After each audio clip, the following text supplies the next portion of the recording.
Hola, buenas tardes a quienes nos ven y nos escuchan en Chile, en América Latina.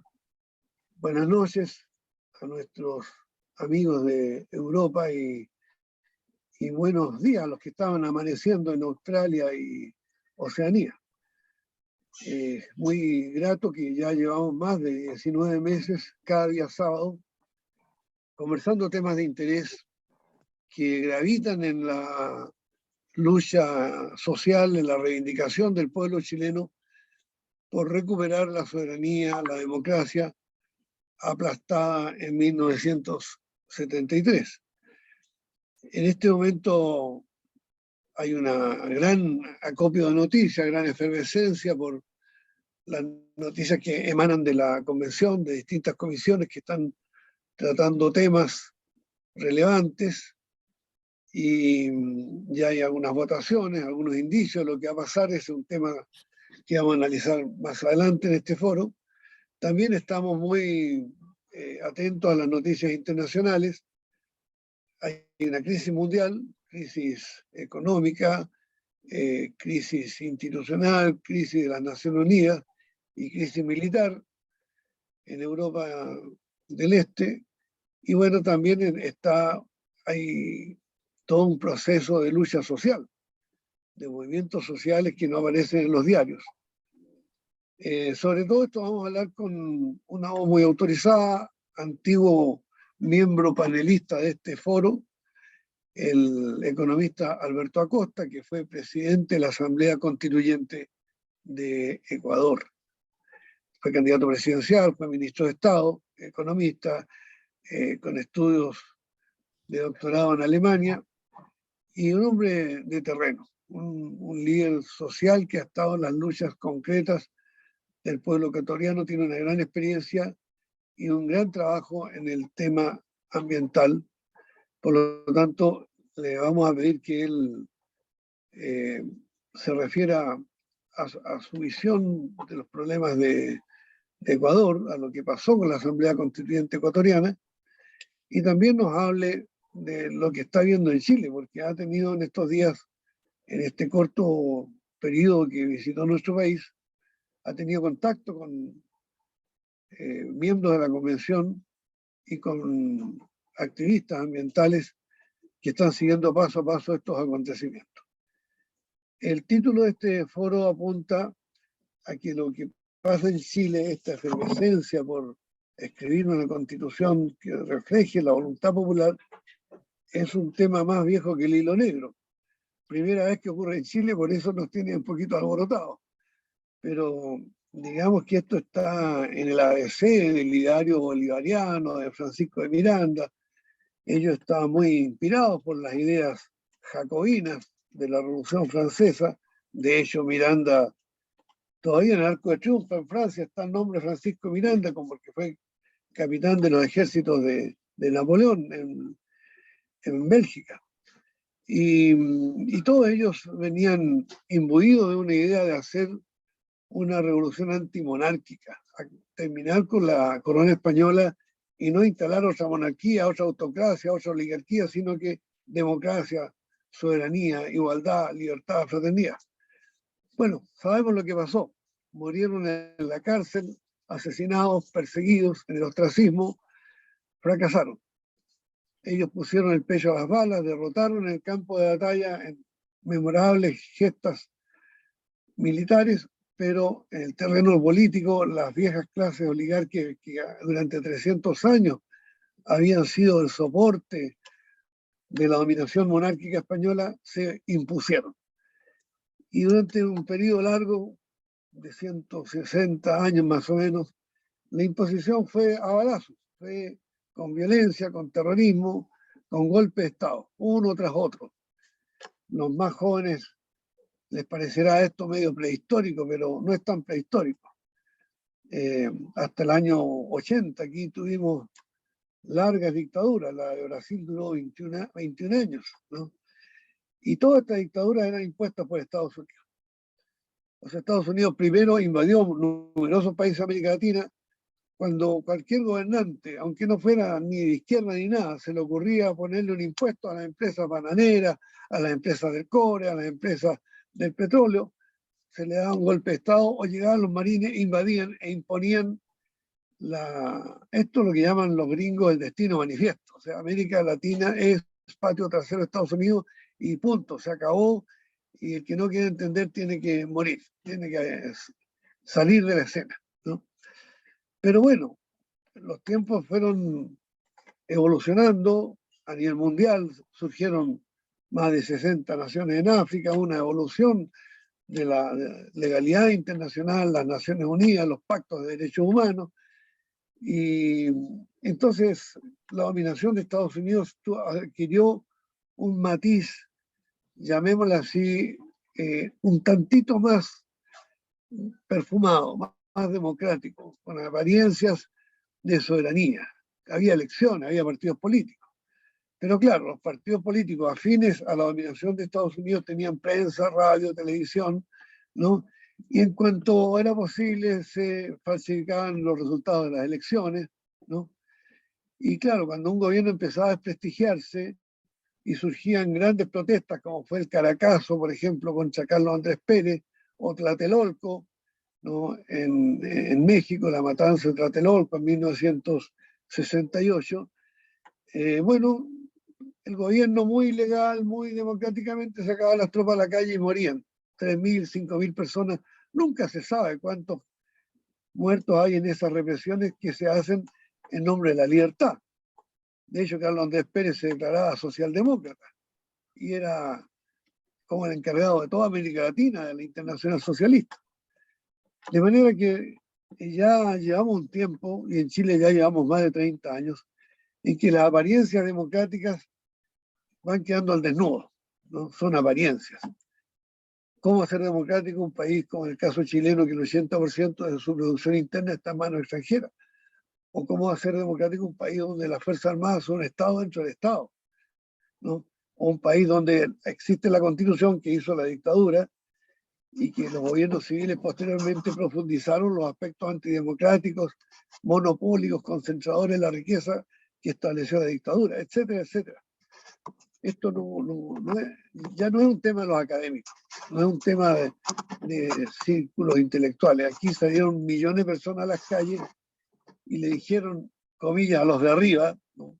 A los que están en el centro del poder fáctico, económico, militar, parlamentario, váyanse, ¿no? Váyanse todos, ustedes hundieron al país. Ustedes han sembrado miseria, desigualdad, concentración de la riqueza. Entonces, claro, aparentemente hay libertad porque la gente pudo salir a la calle, pero los 400 muchachos y muchachas que tuvieron la vista mutilada y algunos con pérdida total de la vista, no tuvieron justicia hasta hoy. Y todos los crímenes que se cometieron en este periodo desde la rebelión popular que hubo en octubre están impunes. Se está abriendo la verdad en algunos temas, por ejemplo, han encarcelado a los jefes de la Marina, de Aviación, de Carabineros y del Ejército. Numerosos generales, puede que no estén en una cárcel como sería la penitenciaría, pero bueno, están presos en recintos militares culpables de delitos de lesa humanidad o de corrupción, dice llanamente. Porque la corrupción es una manera de impedir la democracia. O sea, las personas cuando aceptan la corrupción ya están aceptando que no impera la ley, que no impera la igualdad ante la ley. De manera que nos encontramos con muchas formas de reemplazar la democracia, de burlarse de la democracia. Muchas formas de hacer una pantomima, una apariencia, ¿no? Y frente a eso, hemos levantado en todos los países de América Latina la demanda de la Asamblea Constituyente. La planteó el presidente de México, Andrés Manuel López Obrador, como parte de su campaña. Bueno, mucho antes lo hizo el presidente Chávez, el año 98, ¿no? Y con la bandera de la Asamblea Constituyente ganó las elecciones el presidente Chávez, ¿no? También la levantó Evo Morales en Bolivia.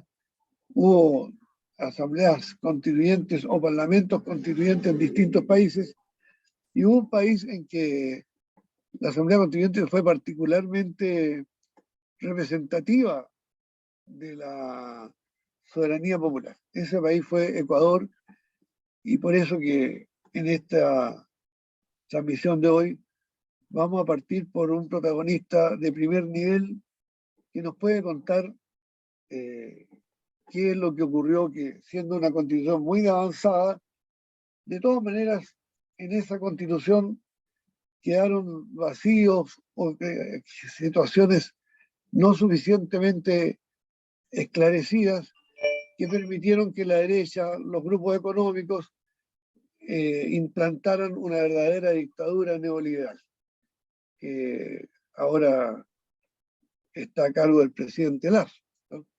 Así que le voy a pedir a nuestro compañero Alberto Acosta que nos haga una descripción de este periodo, de cómo se forjó, cómo fue posible que el poder fáctico, el poder económico de Ecuador aceptara la Asamblea Constituyente, por qué las Fuerzas Armadas de Ecuador aceptaron la Asamblea Constituyente y aceptaron los resultados de la Asamblea Constituyente, que es más meritorio todavía.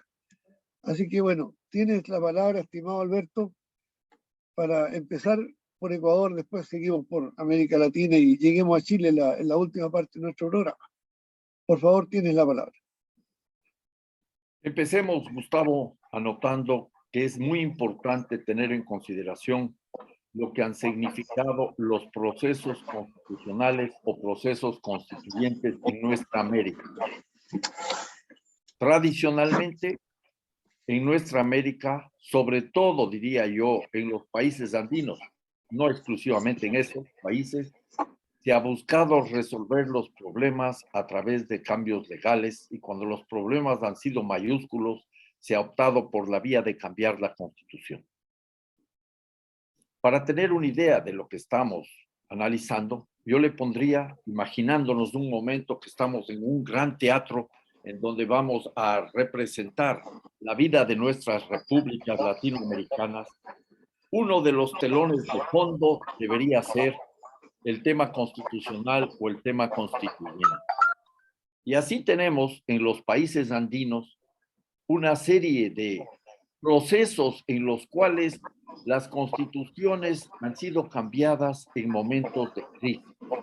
Y al dar paso a estos cambios de las constituciones, se ha planteado con frecuencia que se estaría abriendo la puerta para resolver los problemas existentes en nuestros países. Y así tenemos una situación que yo diría es digna de ser analizada y comprendida, que se refleja en el número de las constituciones. Entre los países andinos, Ecuador lidera ese proceso con 21 constituciones, solo una de la del año 1938 no entró en vigencia.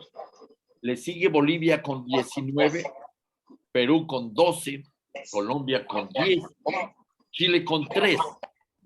No quiere decir que tener muchas asambleas constituyentes o constitucionales, que presentar muchas constituciones sea un mérito, para nada. A mi juicio, ese es un grave problema porque demuestra, por un lado, la fragilidad de las instituciones y, por otro lado, el irrespeto permanente a esas instituciones. Ese es el punto de partida para comprender de qué estamos hablando. Adicionalmente, retrocediendo un poquito en el tiempo, deberíamos de entender que esta realidad es producto de una herencia complicada que surge, diría yo, de la experiencia española cuando España fue invadida por el Napoleón Bonaparte y surgió una resistencia muy importante que dio paso a lo que se conoce como la Constitución de 1812 o la PEPA, ¿ya? Y yo diría que desde entonces quedó en el imaginario de las élites latinoamericanas esta idea de que los grandes cambios tienen que ser procesados a través de cambios de la Constitución. Yo entonces anoto este elemento como una cuestión fundamental y básica. En segundo lugar de esta aproximación, tenemos un hecho que también es importante tener en consideración, que la gran mayoría de constituciones en nuestro país, en nuestros países, que recogían esas crisis o eran producto del procesamiento de esas crisis, lo que conducían es a resolver los problemas en clave de las disputas que existían entre las distintas élites. Y así tenemos que casi todas, hago hincapié en el casi todas las constituciones elaboradas, aprobadas en nuestros países responden a intereses elitarios. Las élites que se ponen de acuerdo, las élites que llegan a resolver sus problemas a través de una constitución con una escasísima participación popular. Pero esto comienza a cambiar de una manera profunda en años recientes. Y tenemos, por ejemplo, el proceso constituyente bolivariano en Venezuela, que es interesante, pero sin mayor trascendencia en términos de lo que podría ser un ejemplo para el resto de la región. Quizás un proceso mucho más interesante, mucho más enriquecedor, mucho más potente en todo el sentido de la palabra, es el proceso colombiano de 1991 e inclusive el proceso brasileño de fines de los años 80 del siglo pasado. Y por supuesto, se abre la puerta a unos procesos constituyentes interesantes en Bolivia, cargados de una multiplicidad de contradicciones, de tensiones, de dificultades que harán de ese proceso que generarán con ese proceso un resultado complejísimo, porque a la postre tuvo que ser acordado con el poder constituido, el Congreso Nacional, el resultado final de esta tarea constituyente. Y el caso ecuatoriano que nos interesa, un país que, como anoté, tiene muchas constituciones, un país que ha buscado resolver sus problemas, mejor digamos, las élites han buscado resolver sus problemas a través de las constituciones. En el año 2007 encuentra una salida a través de un proceso constituyente genuino, un proceso constituyente que no emerge simplemente desde las élites, sino desde los sectores populares.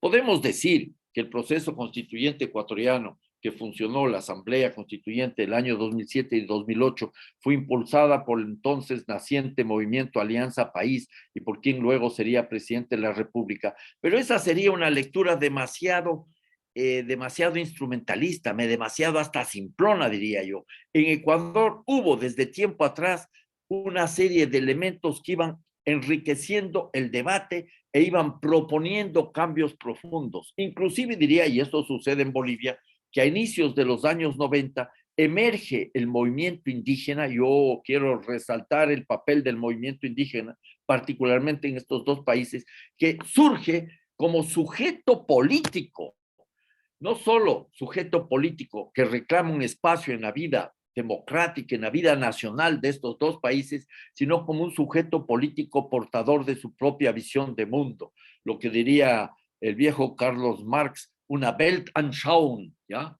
¿Cómo vemos el mundo? Y eso es importante y eso es fundamental. Por supuesto, y me remito al caso ecuatoriano, también otros países, que hay otros sectores de la sociedad que quieren esos grandes cambios y apuestan por la salida constitucional o constituyente.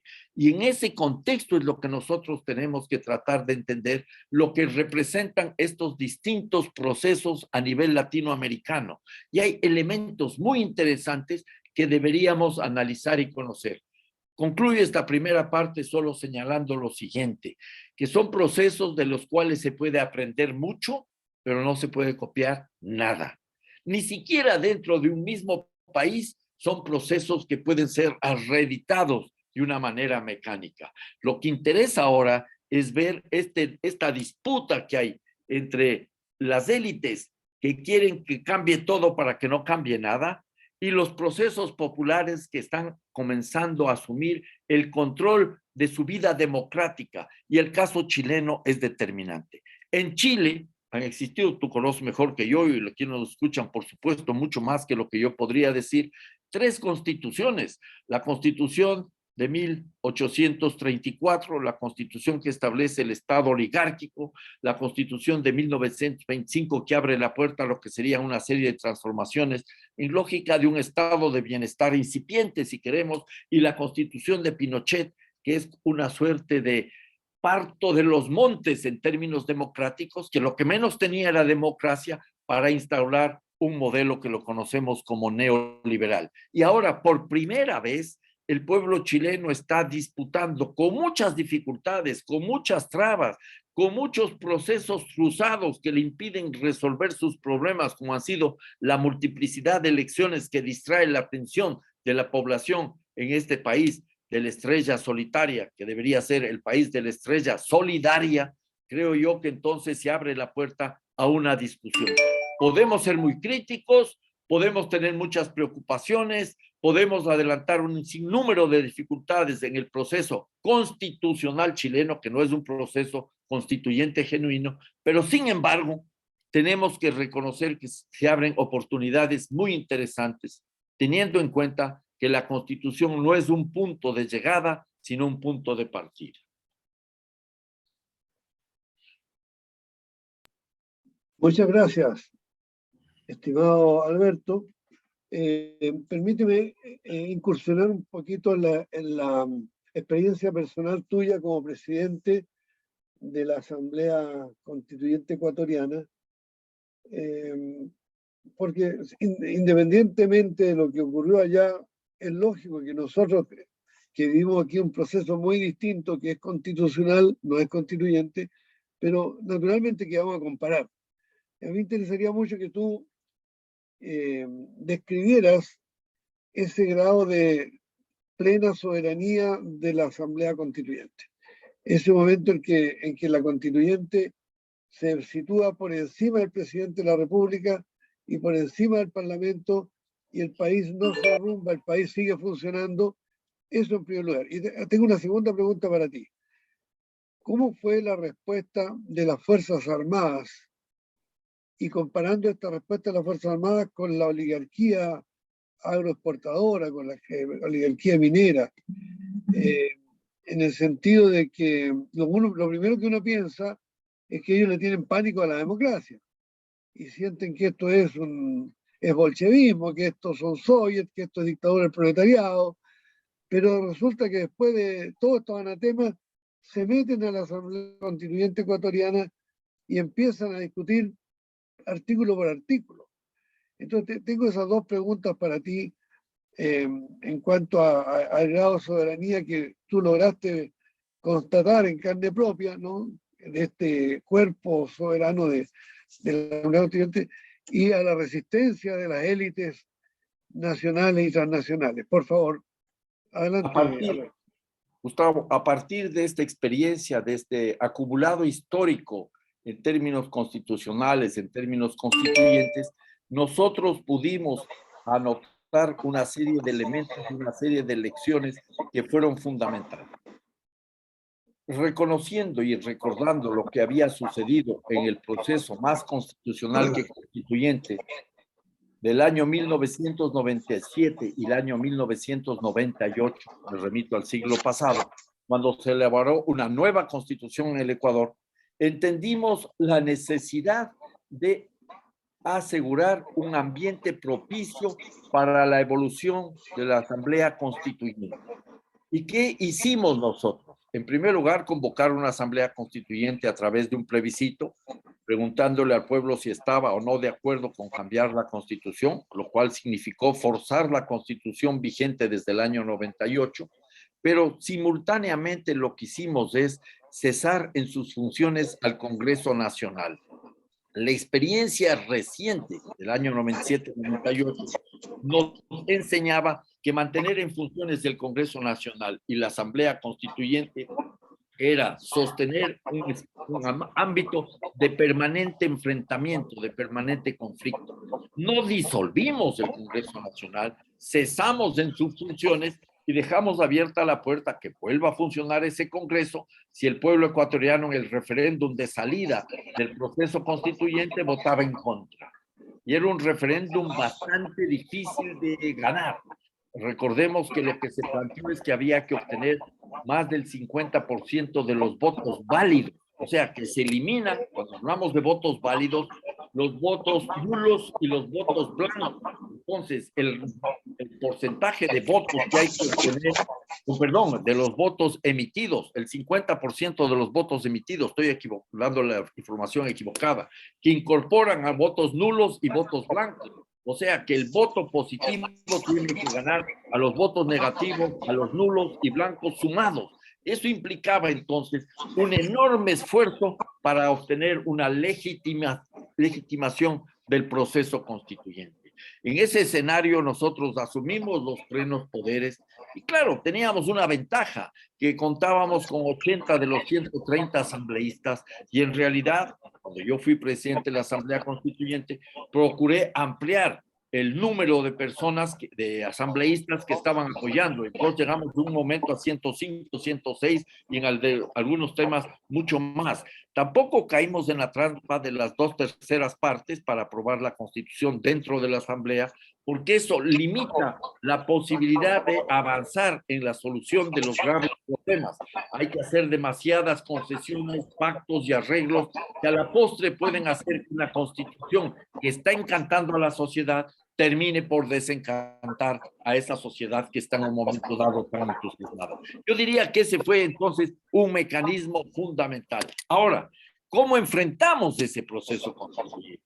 En primer lugar, a partir de una realidad indiscutible. La sociedad en su conjunto ya no quería más de lo mismo. En Ecuador en el año 97, en el año 2000, en el año 2005, hubo masivas movilizaciones populares, ciudadanas, que derrocaron, que derivaron el derrocamiento de 3 presidentes.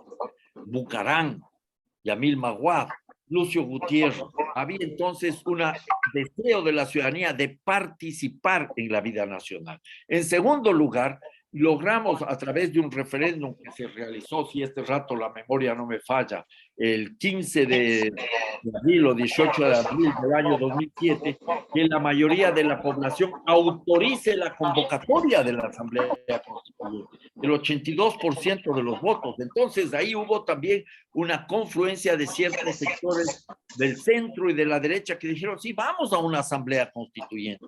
Y entonces, en ese contexto, la fortaleza popular expresada, manifestada en las urnas y luego en movilizaciones populares muy fuertes que hubo en todo este periodo, permitieron avanzar en la Asamblea Constituyente. Las Fuerzas Armadas no tuvieron un papel mayor, alguna que otra vez llegaban representantes de las Fuerzas Armadas, los altos mandos, pero tratamos de avanzar en algo que para mí al menos sigue siendo fundamental. Las Fuerzas Armadas no pueden ser garantes de la democracia. No son actores políticos, son actores obedientes y no deliberantes. Lamentablemente, ya en la práctica del proceso constituyente con el presidente Correa, se volvió a darle demasiada importancia a las Fuerzas Armadas. Yo creo que en nuestros países, Gustavo, y sé lo que significa, habrá que comenzar a pensar en un periodo de transiciones para que desaparezcan las Fuerzas Armadas, sobre todo en tanto instancias de represión, guardias pretorianas, el capital nacional y capital transnacional. Y algún día ojalá tengamos una suerte de Fuerzas Armadas que aseguren la seguridad, valga la redundancia, de toda nuestra América, pero no estén pensadas en la lógica de la soberanía nacional, que es una visión perversa en las actuales circunstancias. Porque hablamos de soberanía nacional cuando se trata de frenar, por ejemplo, la llegada de compatriotas de otras partes de nuestra América, sean venezolanos, sean ecuatorianos, sean brasileños. Cuando vienen, ahí sí hablamos de soberanía nacional. Pero cuando vienen los capitales transnacionales, cuando cedemos espacios de la verdadera soberanía con los tratados de libre comercio, desaparece el concepto de soberanía. Se subordina la lógica de acumulación del capital. Y claro, en nuestro proceso, los grupos oligárquicos trataron de frenar, trataron de boicotear lo que hacíamos en la Asamblea Constituyente. Un actor fundamental en ese empeño fue la Iglesia Católica, que fue en realidad el mayor enemigo del proceso constituyente. Y recuerdo cómo los obispos, en particular un grupo de ellos, recorría el país luego de que terminamos los debates constituyentes, alentando a que la sociedad vote en contra de la Asamblea Constituyente. Pero a pesar de todo eso, el resultado del referéndum de salida, el referéndum aprobatorio, fue espectacular. Obtuvimos el 62% de los votos emitidos. el 80 y pico % de los votos válidos. Fue un respaldo fantástico, formidable. Y aquí un asunto. ¿Cuál fue la clave, a mi juicio, para todo esto? Sin lugar a dudas, esa experiencia, ese acumulado histórico. Pero más que eso, logramos una amplísima participación de la ciudadanía. La constituyente anterior, o el proceso constitucional, que no fue constituyente del 97-98, para darte una idea, se realizó en la Academia de Guerra del Ejército. Fue un proceso acuartelado. La Asamblea Constituyente del año 2007-2008 la realizamos en un pueblo en la costa ecuatoriana de gente maravillosa, entre la capital de la provincia de Manabí, Puerto Viejo, y el segundo puerto más importante de Ecuador, Manta. Entonces, lejos de los polos de poder tradicionales, debatimos abriendo la puerta a la participación en situ y llevando las mesas constituyentes, lo que serían las comisiones ahora en el caso chileno, a debatir en el resto del país. ¿Y qué logramos?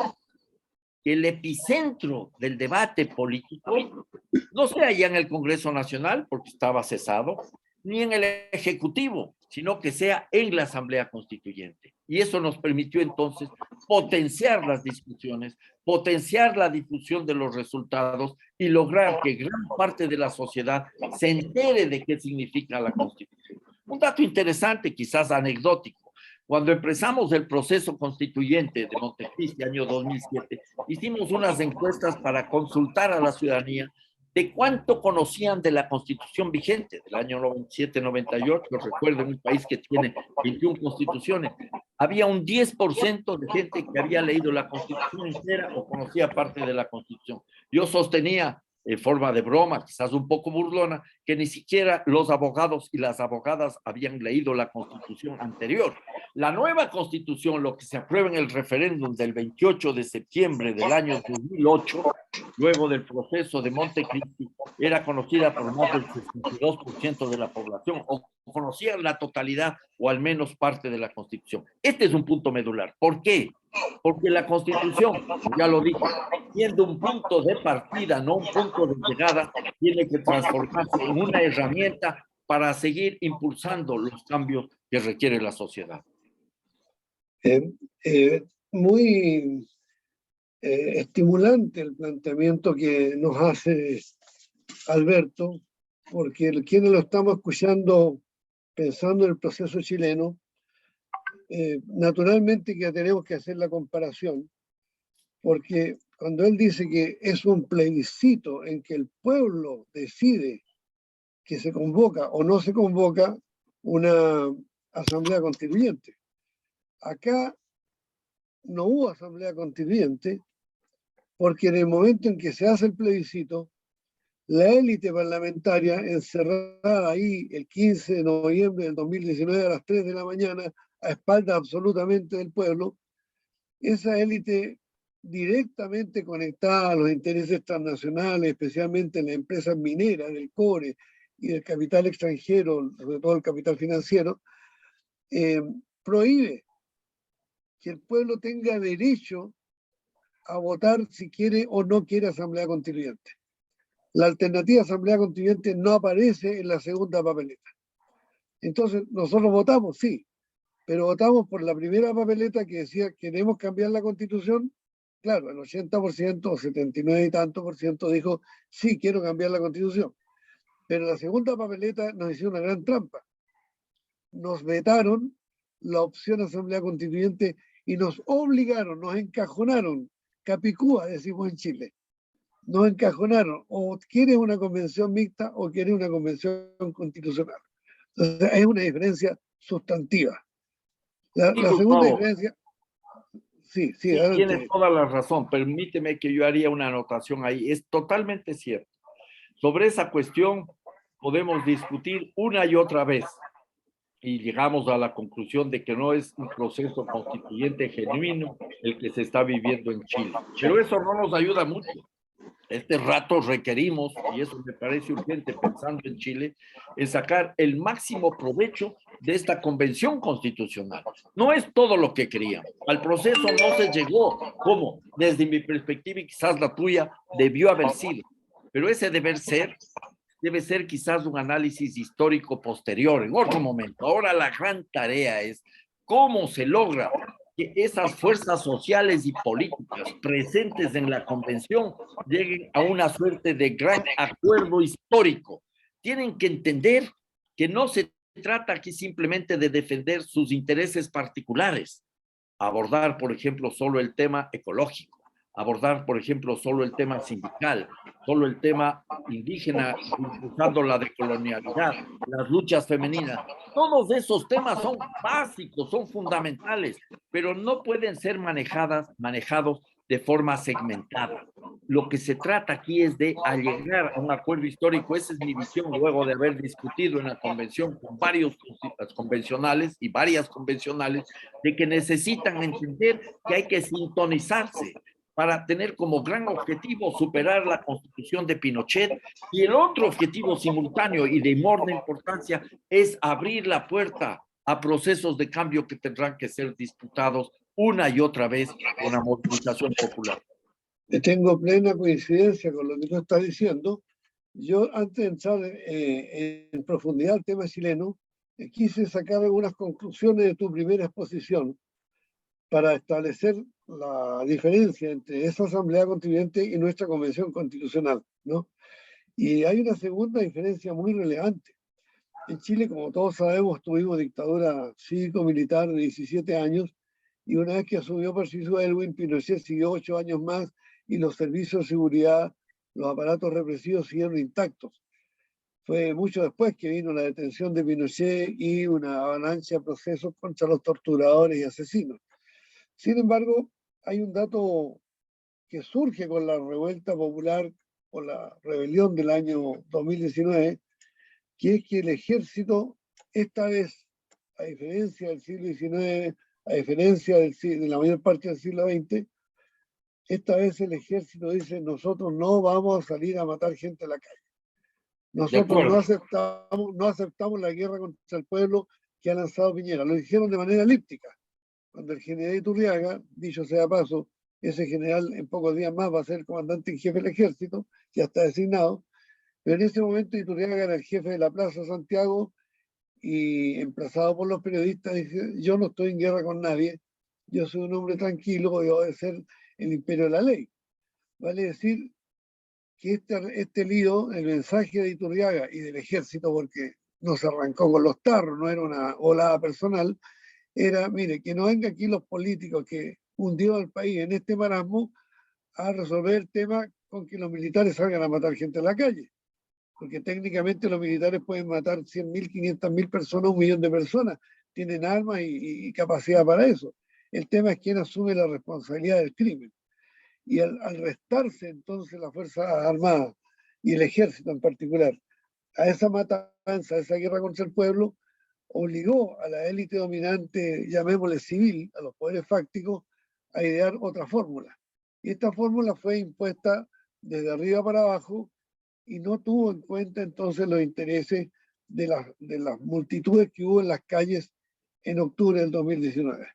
Y un tercer aspecto que a mí me parece relevante en este caso es que lo que está en marcha no es una corrección de un defecto puntual de la institucionalidad, no es un artículo de la Constitución, no es un capítulo de la Constitución, no es solo la ley orgánica constitucional de municipalidades o de la administración del Estado o de las concesiones mineras, no, es el conjunto de la legalidad instalada a partir del bombardeo a la moneda. Este hecho, que la legalidad que tenemos hoy es producto de un acto de violencia terrorista del Estado, con miles de muertos, torturados, exiliados y perseguidos, ¿no? de toda la abigarrada población chilena, incluyendo, por cierto, de manera destacada los pueblos originarios que sufrieron una represión feroz. Este hecho hace que no haya por parte de la élite dominante una actitud de querer cambiar el modelo económico, la estructura del patrón de acumulación, y por lo tanto de ampliar las libertades ciudadanas. porque si se amplían las libertades ciudadanas y todos podemos elegir, tenemos una clarísima mayoría que vamos a elegir algo contrario y distinto a las AFP. Clarísima mayoría que vamos a elegir algo contrario y distinto a las concesiones mineras. Clarísima mayoría contrario y distinto a los privilegios militares, a la discriminación de la mujer, a la discriminación de los pueblos originarios y así otros capítulos. Es decir, al haber democracia se hacen sentir las mayorías. Ahora entonces, el problema de la élite dominante es cómo, si ellos son una minoría, son el 5, el 6% de la población en realidad, ¿cómo pueden hacer ellos una convención constitucional en la que logren mantener sus intereses si son una minoría de la convención? Entonces aquí ya entramos en el terreno fino y ahí yo te devuelvo la palabra para que tú nos digas cómo viste al conversar tú hablaste con Elisa Loncón, hablaste con convencionales de las distintas tendencias políticas, ¿cómo ves tú esa posibilidad de que habiendo 6 o 7 grupos que no tienen mayoría, son 6 o 7 grupos que tienen menos de 40 votos cada uno? Es decir, hay 6 o 7 minorías. ¿En qué plano podría ocurrir una convergencia que dé los 2/3 y supere esta barrera maldita y malintencionada, más que maldita, malintencionada, que está haciendo imposible los cambios profundos que requiere la sociedad chilena? La sociedad chilena no va a salir de esta crisis, menos con lo que está ocurriendo en Ucrania, menos después de una pandemia, menos con un gobierno tremendamente frágil como es el de Boric, que no tiene ningún partido fuerte, y una coalición de personas y partidos chicos, ¿no? En esta dificultad, falta de homogeneidad, falta de un cuerpo dirigente que tenga un programa político claro, ¿de qué manera podría entonces generarse este acuerdo político dentro de la convención para hacer cambios más relevantes? Tienes la palabra, Alberto. Mira, Gustavo, sin lugar a dudas, estamos viviendo momentos muy complejos y difíciles en el mundo entero, por muchas razones. La pandemia, la guerra de Ucrania, que aparece como gran novedad y nos preocupa, y con justa razón, porque el pueblo ucraniano está viviendo este momento situaciones muy complejas y difíciles. De paso, diría yo, los grandes medios de comunicación nos llevan nuestra atención a esa situación, pero no a ver otros problemas similares. ¿Qué pasa en Palestina? ¿Qué pasa en Yemen? ¿Qué está pasando en Mali? ¿Qué está pasando en una cantidad de países donde la guerra es una cotidianidad? Esa guerra no interesa, no es una guerra salvaje, no es una guerra que deberíamos repudiarla de plano. Yo creo que sí, este es un tema que nos llevaría a otra discusión. El momento actual en Chile, a mi modo de ver, reconociendo que hay una serie de limitaciones y problemas, nos lleva a aceptar la necesidad de impulsar acuerdos grandes y profundos.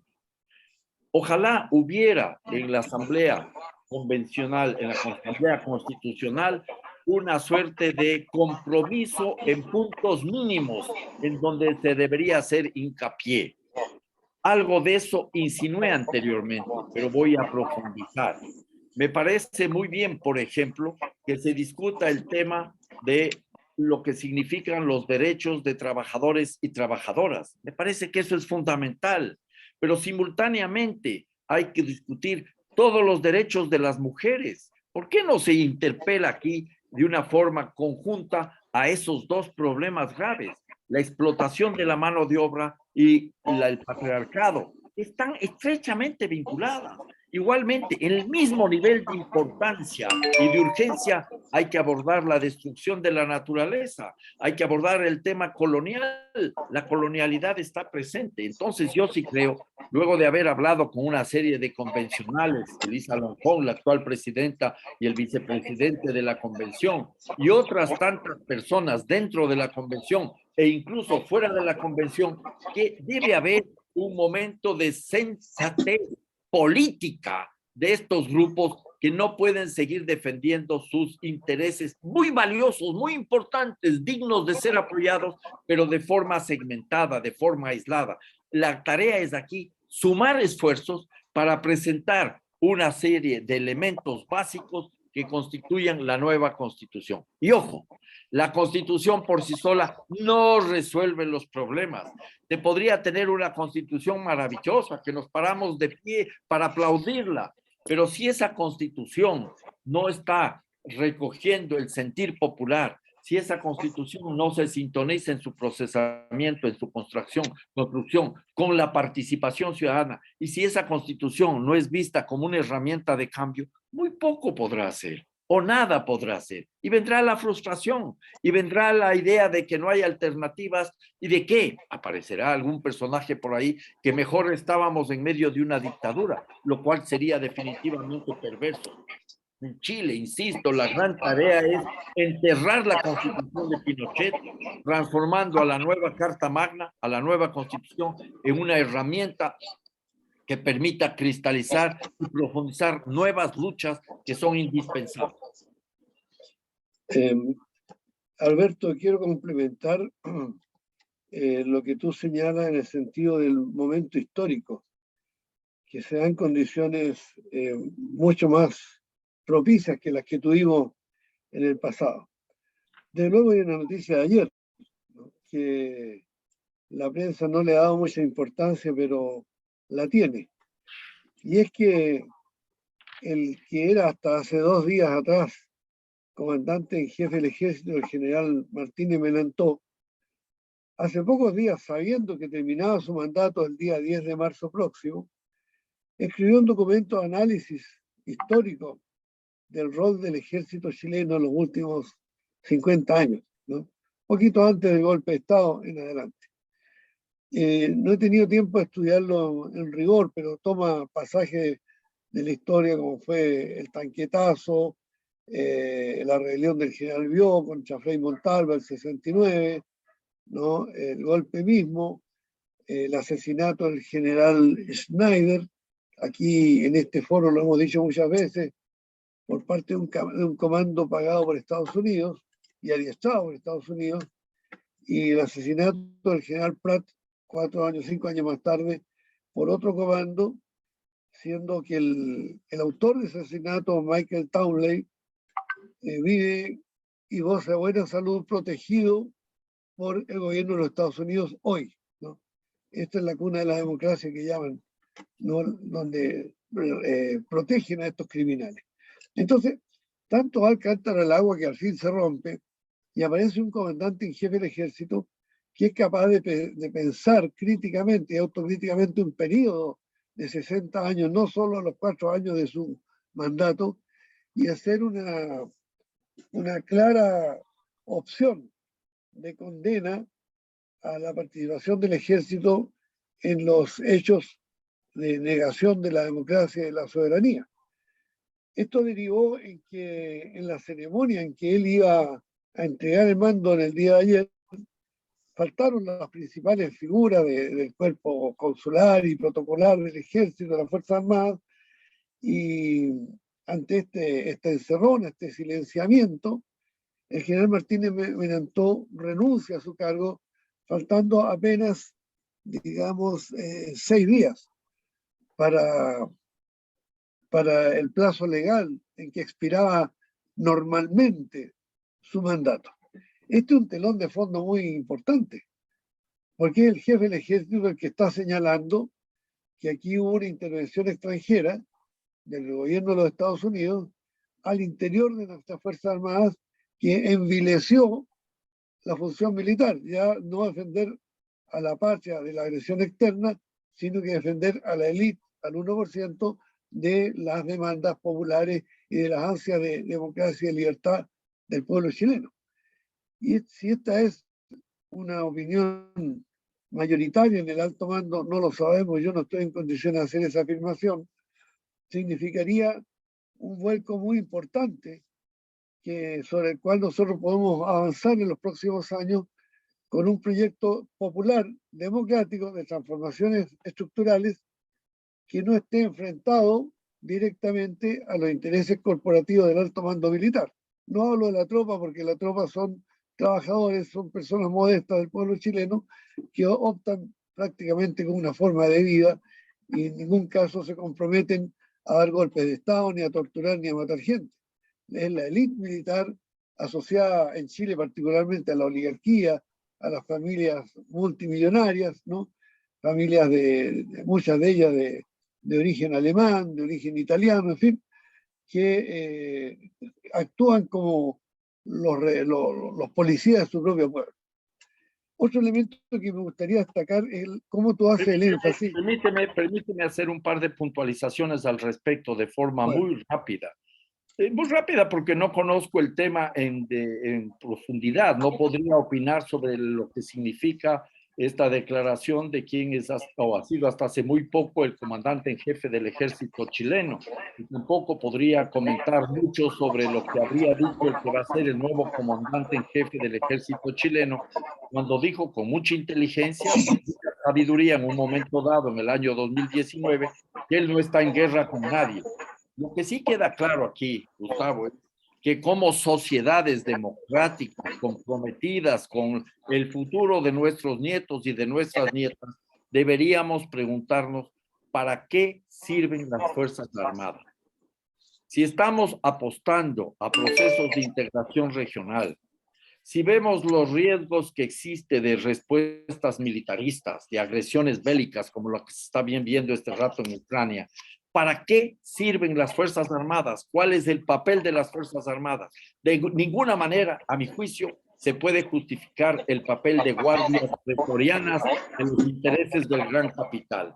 Una primera cosa. Un segundo punto que me parece fundamental a mí es que no podemos estar pensando en que algún rato puedan ser las Fuerzas Armadas actores políticos para las grandes transformaciones. Eso se vivió en el siglo XX y en algunos casos, Ecuador, por ejemplo, contribuyeron a importantes avances sociales, no lo niego, pero las Fuerzas Armadas en ningún momento deben ser actores deliberantes en la vida política de nuestros países. Y un punto para terminar mi reflexión es el hecho de que América Latina como un todo, que vivió los problemas del imperialismo europeo, que vivió y vive los problemas del imperialismo norteamericano, no ha aprendido la lección. Nuestras élites nunca intentaron construir un camino propio y ahora se están entregando de una manera realmente dramática a las garras del imperialismo chino. Imperialismo chino, imperialismo europeo o imperialismo norteamericano son simplemente la esencia de dominación del sistema capitalista que vive de sofocar la vida de seres humanos y de la naturaleza. Alberto, estamos dentro de los estándares de tiempo, como para ir cerrando nuestra conversación. De acuerdo, vamos cerrando, Gustavo. Tengo opiniones acá muy elogiosas respecto a de los temas que hemos tratado, que son todos muy de fondo. No hay chimuchina aquí, no hay cocina. Quiero destacar una afirmación tuya, en el sentido que el objetivo de nuestros movimientos no es redactar sobre un papel, ¿no?, un montón de normas de convivencia democrática con el nombre de nueva constitución. La nueva constitución no es un objetivo en sí misma, ni siquiera la Asamblea Constituyente es un objetivo en sí mismo. La nueva constitución y la Asamblea Constituyente son instrumentos que legitiman y refuerzan la capacidad de la sociedad de articularse, de unirse, por razones éticas, históricas, culturales, demográficas, antropológicas, económicas, comerciales, etc. Y de crear entonces códigos de comportamiento que sean obligatorios para todas y todos los ciudadanos, sean los que tengan dinero y los que no tengan dinero, el trabajador y el empresario, el estudiante, el intelectual, el pescador artesanal, el mapuche, la aymara, todo lo que es de abigarrada la sociedad chilena. Y eso, la única manera de conseguir eso no es redactando constituciones, es con poder popular, con poder constituyente originario. Es decir, que los vecinos de mi barrio nos conozcamos, nos saludemos y dejemos bien claro cuáles son nuestros derechos, y en ese momento ya nos estamos transformando en poder constituyente. Pero una multitud, como ha ocurrido en Chile, que después de las grandes marchas que llenaron las alamedas de Santiago, Arica, Magallanes, se disolvió o fue disuelta intencionalmente, No es poder constituyente en sí, no es una fuerza capaz de reclamar políticas públicas que conduzcan al bienestar del conjunto de la sociedad. Por lo tanto, no le podemos echar la culpa a los miembros de la convención si ganamos o no por 2/3 tales o cuales reivindicaciones, si no estamos organizándonos y actuando de manera unitaria para hacer un poder real que tenga influencia en la base social y en el poder constituido, en la superestructura del Estado. Dicho en otras palabras, no podemos marchar por los derechos de la mujer, por los derechos del agua, por los derechos de los mapuches, por los derechos del cobre, de los derechos humanos, si no actuamos políticamente, si no nos organizamos como fuerza política, si no tenemos nuestros candidatos con programas y si no le damos a esos candidatos un código de acción, una metodología de acción para que no se transformen en compartimentos estancos y en su gestión como parlamentario, como alcalde o como lo que sea, respondan realmente al pueblo que lo eligió, obedezcan al pueblo, sepan hacerse cargo de las promesas que hicieron como candidatos.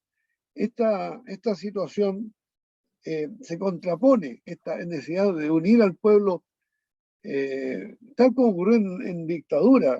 A mí, como tú sabes, me tocó, y como tantos miles de chilenas y chilenos, de estar en la resistencia, y era muy impactante que tú hablabas con una persona y le pedías una casa de seguridad, le pedías un vehículo, le pedías una ducha, le pedías plata para el bus, o que distribuyera un volante clandestino, y no le preguntaban en qué partido político estaba. O sea, bastaba ser chileno del pueblo para unirse contra Pinochet, ¿no? Y esa tendencia unitaria que se dio particularmente en el año 86 al 89, se rompió cuando a partir del 89 la constitución de Pinochet le da un espacio a los partidos políticos, un espacio chiquitito, así, acotado. Y claro, la visión cortoplacista de los dirigentes de esos partidos hizo que aceptaran no solo la constitución de Pinochet, sino que el modelo económico de Pinochet, la impunidad que rodeaba los crímenes de Pinochet, ¿a cambio de qué? A cambio de algunas sinecuras, de algunos puestos, de algunos asientos en el Senado, en la Cámara, en las embajadas, en los seremi, en el fondo lo que llamamos en Chile los pitutos, ¿no? Entonces, por unos cuantos pitutos, por unos cuantos cargos públicos, estos partidos se olvidaron de que la Constitución que normaba la vida, que norma la vida cívica en Chile, es producto de la tortura, de la sangre, de la violencia terrorista del Estado. Y eso es una inmoralidad absoluta. Mira, Aplicar Gustavo, la ley sabiendo que emana de la violencia terrorista del Estado es una inmoralidad absoluta y los resultados están a la vista. Por eso mira, que Gustavo. la idea de una asamblea constituyente nos permite avanzar con aquellas fuerzas políticas realmente dispuestas a hacer la transformación social y no acomodarse a estos pequeños espacios que reconoce la propia constitución pinochetista. Te ofrezco la palabra, nos quedan 3 minutos para redondear, Alberto. Mira, Gustavo, sin lugar a dudas hay muchas cosas más que podríamos profundizar, discutir, y habría que en primer lugar plantearse una reflexión de cuáles fueron realmente los motivos por los cuales esos millones de habitantes de este país salieron a las calles a exigir los cambios que siguen siendo esperados. No se trata aquí simplemente de llegar a conclusiones a priori.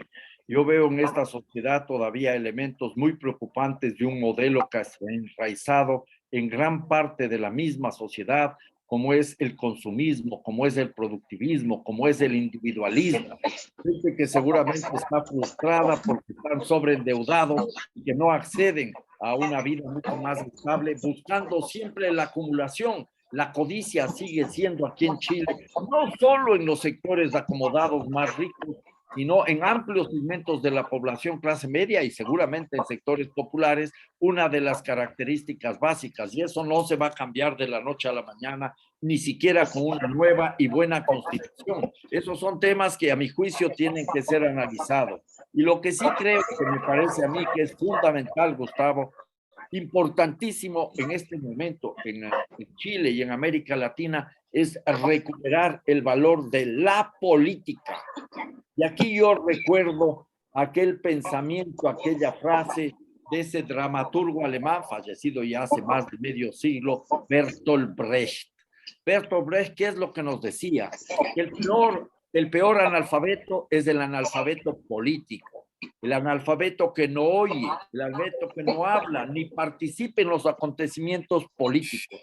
El analfabeto político sabe que el costo de la vida, el precio del pan, el precio del pescado, el precio de la harina, el precio del alquiler, el precio de los zapatos o de las medicinas dependen de las decisiones políticas. El analfabeto político, decía Brecht de una forma muy dura y categórica, es tan burro que se enorgullece e hincha el pecho diciendo que odia la política. No sabe el imbécil, este analfabeto político, que de su ignorancia política nace la prostituta, nace el menor abandonado, nace el peor de los bandidos, que es el político corrupto, el politiquero granuja, servil de las empresas nacionales y transnacionales. Creo que este proceso convencional chileno, con todas sus limitaciones, es una gran oportunidad para recuperar la política, que no significa ser miembro de un partido, que no significa buscar un cargo público, que no significa jugarse directamente como candidato o candidata en alguna de las elecciones, sino comprometerse con la vida comunitaria desde los barrios, desde las comunidades y ser consecuente en nuestras acciones a nivel nacional e internacional. Te agradezco, Gustavo, para mí ha sido un gran gusto poder compartir contigo estos minutos. Es mucho lo que tenemos que seguir conversando, es mucho lo que tenemos que seguir discutiendo. Y para mí siempre es fundamental que estos espacios abran la puerta a análisis francos, frontales, recordando siempre que lo que necesitamos es, en todo momento, más democracia, nunca menos. Muchas gracias, Alberto. Nos hace mucho sentido lo que acaba de expresar.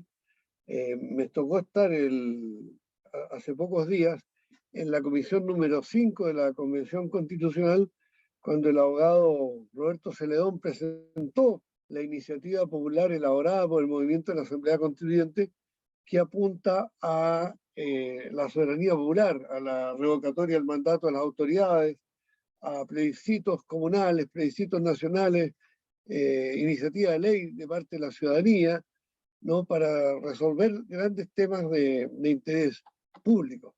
Y también es una iniciativa que propone que los independientes tengamos las mismas condiciones y derechos que tienen los candidatos a los partidos políticos, que no haya, como ocurre hoy día, un privilegio para los partidos políticos al presentar candidatos a las distintas opciones del aparato estatal. Creo yo que nos impactó a todos el hecho que personas que no tienen la historia política, que no habitualmente no comulgan con nuestras ideas, al término de nuestra exposición se pusieron de pie, nos felicitaron, nos agradecieron, y algunos de ellos, para gran sorpresa nuestra, nos anunciaron que sí van a votar a favor.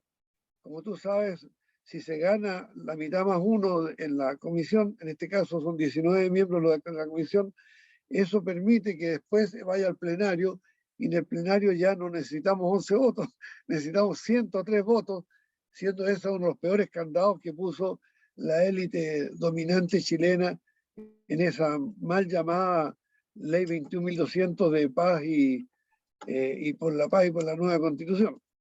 De manera que al poner fin a este foro de hoy, quiero hacer un llamado a hacernos eco de las palabras de Alberto para generar un acuerdo histórico de convergencia de todos los que queremos cambiar nuestro país después de 48 años de intervención, de ocupación extranjera. Prácticamente somos un país neocolonial, un país ocupado. Y frente a eso, el sectarismo, la pequeña agrupación partidista, sindical, puede ser incluso social, el pequeño cabildo, todo lo que significa segmentar al cuerpo social es dañino. Nosotros necesitamos unirnos por encima de las diferencias ideológicas, partidistas, para anteponer por sobre todo el derecho del pueblo a la soberanía y a la autodeterminación, y eso tiene nombre y apellido en Chile, Asamblea Constituyente. No tenemos ahora Asamblea Constituyente, pero vamos a pelear para que la Convención Constitucional, al redactar la nueva Constitución, deje establecido que en el futuro los cambios a esa nueva Constitución tienen que emanar de la voluntad popular a través de una Asamblea Constituyente. Y hemos tenido importante apoyo que quiero reconocer en este programa de hoy, que fue transmitido por Facebook, el canal de Asamblea Constituyente, el canal MOV Asamblea Constituyente, el canal Capacitación Ciudadana, Urracas Emaús, Correo del Alba y Comuna Debate. En los próximos minutos estará en YouTube para que los amables televidentes, quienes nos siguieron hoy día en este debate, nos ayuden a difundirlo urbi et orbe, más allá de que seamos o no enteramente con ideas afines o con ideas discrepantes. Bueno, que todo el mundo tenga oportunidad de conocer este intercambio que hemos tenido con Alberto Acosta, gran amigo y gran compatriota latinoamericano. Gracias, Alberto. Me Gracias, despido de Gustavo. todas y de todos. Buenas Saludos noches. Muchas fraternos. gracias. Hasta la próxima. Hasta la próxima.